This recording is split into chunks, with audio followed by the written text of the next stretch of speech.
appointments and then like bridging that gap between senators and students. How do you plan to like let students know that they're able to do this and encourage them to kind of communicate with their senators? That's a good question. It's kind of hard, honestly, and I'm going to be completely like open with y'all, because a year ago I wasn't in student government. I didn't know anything that they were doing. And for me, it was word of mouth and like talking to my friends who were in student government and finding out more about that. So I think at first it's going to be a big push of like telling people who aren't in student government, just having those conversations with people. And then I think it's going to go back to social media being like a huge push. And I was telling, forget who I was speaking with, but email communication, I know a lot of students don't read like student government emails that come out all the time because they're so lengthy because we don't send them often. And so one thing I thought about, and I'm not sure entirely what that looks like, because again, only been in student government 5 months and I'm learning along the way as well, but sending out more emails more frequently to where they're not as lengthy, so maybe then students will actually read the content that's within them. Yeah.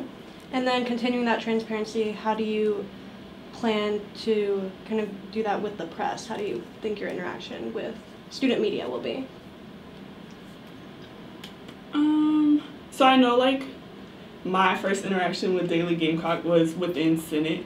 And so for me personally, I didn't know Daily Gamecock published like every like actual papers that students could go get often. And so I guess like it all comes down to the more exposure thing, like just making sure it gets out there. Twitter, social media. I'm really big on social media because I feel like that's the biggest means of communication for like our current time as students. You mentioned that you just joined student media a year ago, or not, sorry, student government. Yeah, a year ago. Do you think that there is a stigma around joining student government and like a bubble around it? I definitely think there's a bubble. I know I hesitated to join Senate because I was just like, you know, I don't know I don't know the dialect, I don't know what legislation is, I don't know how all this works, and it was just kind of like, well, you'll learn it, so I jumped in it, and I want to pop that bubble essentially so students don't feel like it's something they can't do, because if I was able to join it and learn it, anybody can do that as well, and so that's really a driving force of my platform as well, is like making students feel like there's not that bubble and that they're a part of the conversations that are being had about them. And how exactly do you plan on popping the bubble, so to speak? It's really reaching out to students who have it's getting those students who have no concern for student government as it stands right now and informing them that the conversations that are happening are about your orgs, are about you, and you can have a voice in that because it's all about you.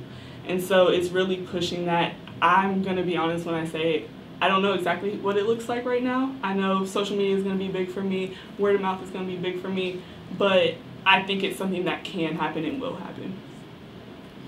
So you said you've only been in student government for 5 months. Do you feel like you've had enough time to really understand what the role of the Speaker of the Senate does? Oh, definitely. Since like day one of joining, I've asked Patrick so many questions. I've looked through the codes and the Constitution to find out, because I know it's a newly created role, and so I think Patrick did a really good job of setting that precedent, but I think it's still a developing role, and I think that he's set a good example of this is what Speaker does, and I think the Speaker can do more by reaching out and outreaching to more students and getting their voices more involved in Senate.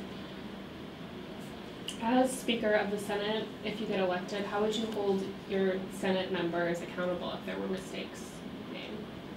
Mistakes in what? Just in an error of a senator or anything really. Yourself. Yeah. Not being suggested there, but no, you're fine. You're fine. Yeah. I think that comes down to having good relationships with your senators and knowing everyone who's on your Senate floor. It's really going to come down to that, because I feel like now in Senate, I don't know everyone in Senate. I can look at them and say, you're in Senate with me, but I don't know your name. And it's vice versa, people don't know me either. And I think that's something that if we can fix that through whether it be a Senate retreat, or whether it be just hanging out outside of Senate with each other and making sure you know who you're working with to represent the student body. That'll help with holding each other accountable because you'll feel more comfortable to talk to each other. You mentioned just briefly about a Senate retreat or something like that, but do you have any ideas that would concretely make a relationship form between you and the senator? For me as speaker, getting to know my senators would be an outreach on my part. Being vice president of my sorority, I think that I have the experience when it comes to getting to know the people that I'm helping lead. And I've been in a lot of mentoring situations and things like that. So getting to know the people that I'm standing in front of is not a challenge for me at all. And I definitely don't see that being any type of issue. I think it's going to be a really fun experience, actually. So diversity and inclusion are a huge part and a huge topic during this election season. How are you going to implement that if you are Speaker of the Senate? So yeah, that was something I thought about when thinking about committees. Powers and Responsibilities is responsible for not nominating, but interviewing all the people who want to fill the Senate seats, and we frequently have vacant Senate seats throughout the term. And so I think making sure that we're making sure that we're bringing in new senators who are representative of multiple different aspects instead of just people who want to who are already in the student government bubble or their friends are and they just told them to join, making sure that we had this diverse representation on the Senate floor. Go ahead. I know exactly what you're going to ask. Go ahead. Well, I was just wondering, how would you define diversity? How would I define diversity? Diversity looks like having a lot of different opinions in the room, having different backgrounds in the room. Diversity doesn't just have to look like, oh, we have a bunch of different skin tones sitting in front of us. Diversity is also, we have people represented who care about athletics. We have people represented who care about LGBTQ plus community. We have people who are STEM majors and music majors and all of those different types of things, making sure there's representation from every area. What do you think the transition process would look like moving into this role? I think it's definitely going to be an interesting one with having the new president come in, but I think it's going to be a very, very transformative time for USC. I think a lot of I think it's a really good time to, going back to this bubble, to pop this bubble. I think this election season in itself has brought a lot of awareness to student government and has got a lot of people's attention. And I think we need to grab hold of that and take that and run with it and keep getting people in the know. You mentioned a little bit about transparency. How would you feel about transparency when it comes to campaign spending? Can you elaborate on the question? Like how much you've spent on just like fundraising and getting your name out there, like the posters and all that stuff. I personally, and it's so funny because my mom just called me yesterday and she was like, Taryn, you don't have to spend money to win us something, right?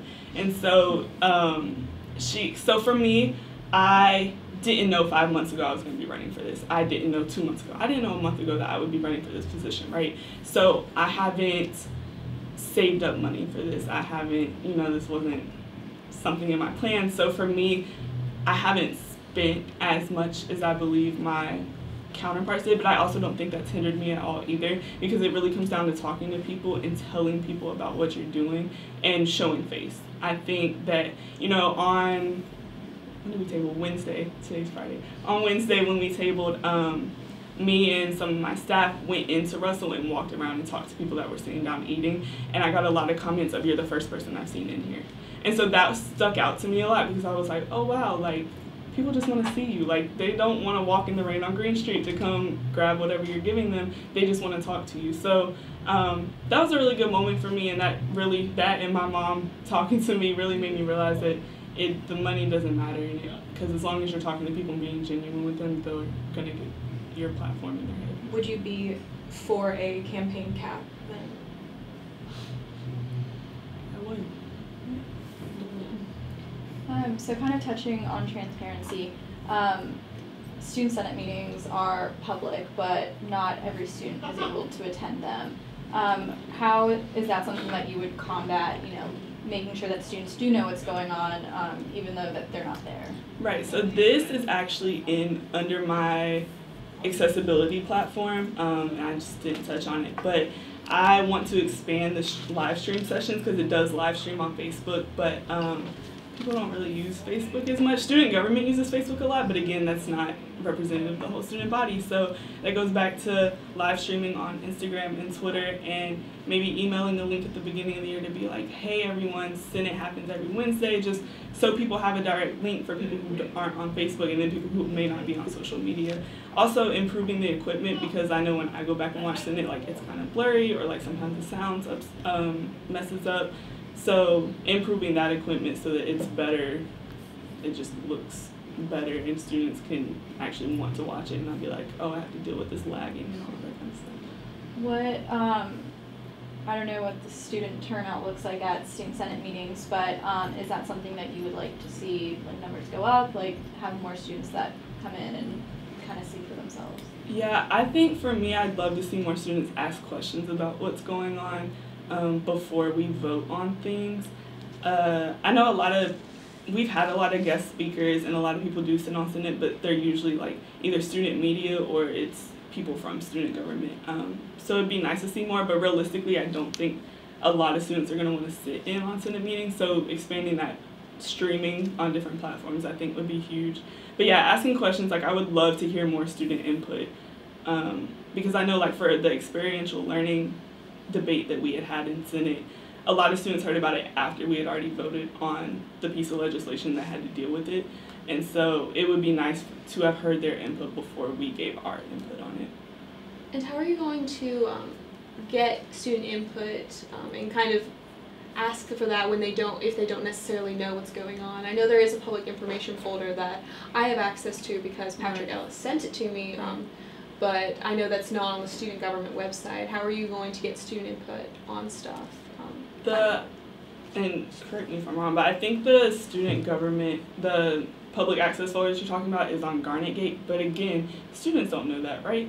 And so that goes back to my Hot Topics initiative, like putting concise lists on Instagram, because if you say there's SBL 110, blah, blah, blah, they're not gonna know what that means. I wouldn't have known what that meant if I wasn't in Senate. So being like, hey, this week's topics are X, Y, and Z, what do you need clarification? Do you have questions? What's your thoughts on it? And having that as a forum, Instagram, having Twitter as a forum, having, what was the other thing I thought about? Send an email for students to send in input if they read stuff like that. It just looks like forums, and I honestly want to get more student input on what platform would you engage with to learn about what's going on in Senate. So maybe it's not Instagram, maybe that's just me because I like Instagram. So what does it look like for you as a student? Speaker of the Senate is a newer position in student government. What do you feel like the main responsibilities would be for you if you were elected? Ensuring that Senate is hearing their constituents. Yeah, because as Speaker, you don't write legislation. As Speaker, you don't vote on legislation. So a big thing for me is making sure that the things that the senators are writing and speaking on and talking about are coming from the people that they're representing, and making sure they're hearing their input on these things. How would you go about that? Making sure, putting things in a place where senators can reach out more to the student body, so that goes in with the senator appointments. The idea behind that is supporting more student orgs and supporting students as individuals. So what it kind of looked like for me, and again, I'm learning things as I go, so I'm not sure what this is actually going to look like in play, but you know, where you go to do advisor appointments, senator appointments, and so what college are you in, what time are you available, a senator will get back to you and set up a meeting time. Or for student organizations, hey, we have our meetings on Wednesday at 8:30. Can a senator come because we have questions about our funding, or we have questions about how this works, or we're just confused and want to talk in general. And senators will go to these meetings, these chapters for Greek words, whatever it may be. Do you think students right now understand what senators do? I don't. Okay. I don't. But I've had so many people even ask me, like, what's a speaker? Like, what is that? Or what does Senate even do? And they don't realize that it's students just like them, just representing them in a smaller setting. So the third part of your platform is collaborating, and you mentioned the medical marijuana research. What else would you do with your collaborating part of your platform? So that was like an example of like how Senate has collaborated with the State House. So it looks like more of bringing in people in the Senate to talk from our SC State Senate. We just had a senator come speak to us last Senate session, and I thought that was like a really amazing experience, and so I'd love to see more of that happen, especially for student government people who are interested in going into politics afterwards. I think it's really good to meet people who are around you, so it looks like more of that kind of collaboration. You mentioned, of course, you are a newer person on student government. If you were to be elected speaker, what do you think the transitional period would look like?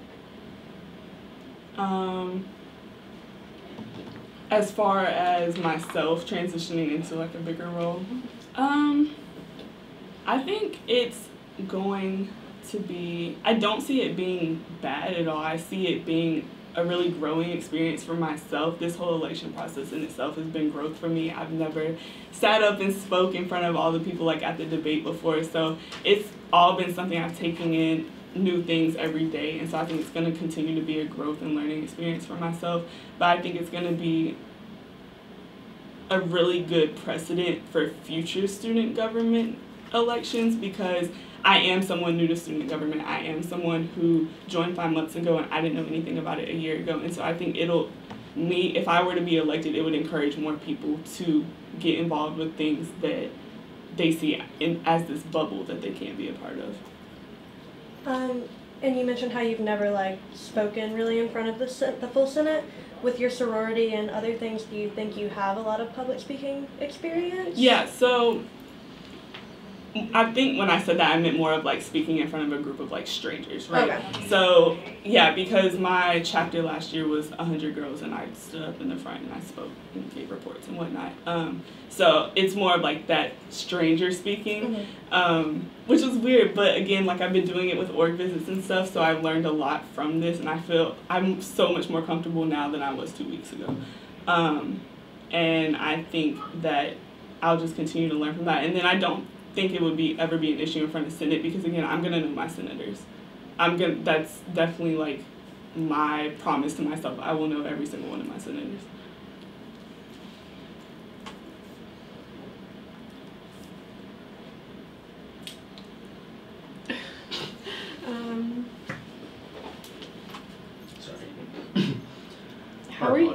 How are you going to ensure that people know the codes within the Senate? It's a great question.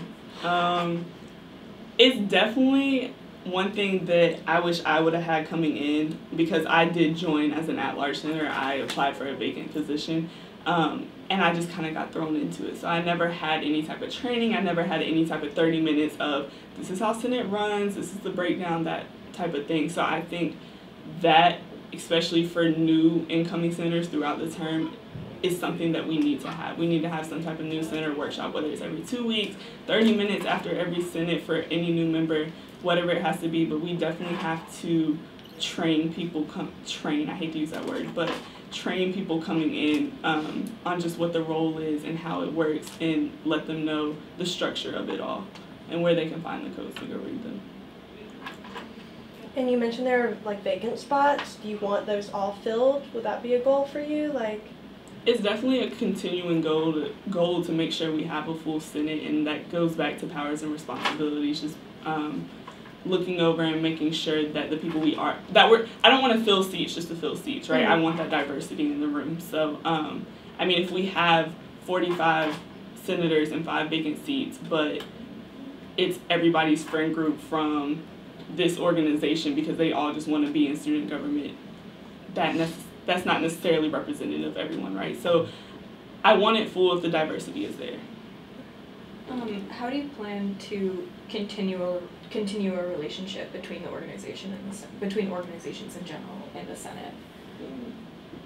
So like organizations, just like so for example, like Daily Gamecock and Senate. I think that'll come into play with the Senate senator appointments. thought about something along the lines of like working with the comptrollers from the treasurer's office to have the connection with senators and comptrollers with those orgs, since that's something the treasurer's office already does with like managing orgs. But again, learning things along the way. So I don't 100% know what that looks like, but that is a thought in the works. Last year, only 26.7% of the student body voted in student government elections. How have you worked to make sure that more of the student body will vote? That is such a good point. So when we started the campaign and once we hit the point in time where we were allowed to email organizations, I said I want to talk to smaller orgs. I want to talk to, we went to, what's it called? The social work, undergraduate social work association, and it was 6 people in there, but I loved it. I love talking to the smaller groups who don't really have as big of a voice because like for them they only have 2 seats in Senate. And so it's really talking to those people who don't think they're represented, or those who just don't know about student government, like walking around Russell House. And I was like, hey, do you know what's going on in student government? And some people didn't even know it was election time. So it's just talking to people. That's really what it comes down to, like reaching out to people who you don't see sitting in the LSC or don't see around student government events. In order to reach out with all these people, even with just the hot topics or all of these initiatives you've mentioned, how would you go about doing that beyond social media? It's gonna be talking to people again. It's really like the hitting people, talk to people in your class, making sure senators are also talking to people, because you're representing students, so you shouldn't just walk around campus and only talking to your friends. You should still be talking to people on a daily basis, making this a throughout the year thing and not just an elections time thing. You mentioned a lot of things on your platform, but during this transition period, what would be like the first big thing you'd like to do as a speaker? Like what's your most important kind of thing you're thinking of going into this? Students and having them more involved. I wish I could give you a concrete, like, this is what I'm going to do. But honestly, it's the first biggest thing is going to be making sure that I'm prepared to my 100% ability to make sure students are going to have their voice heard. Does anyone have anything else? Do you have anything else? Yeah, do you think we missed anything? I don't think so. Thank y'all. Thank you so much.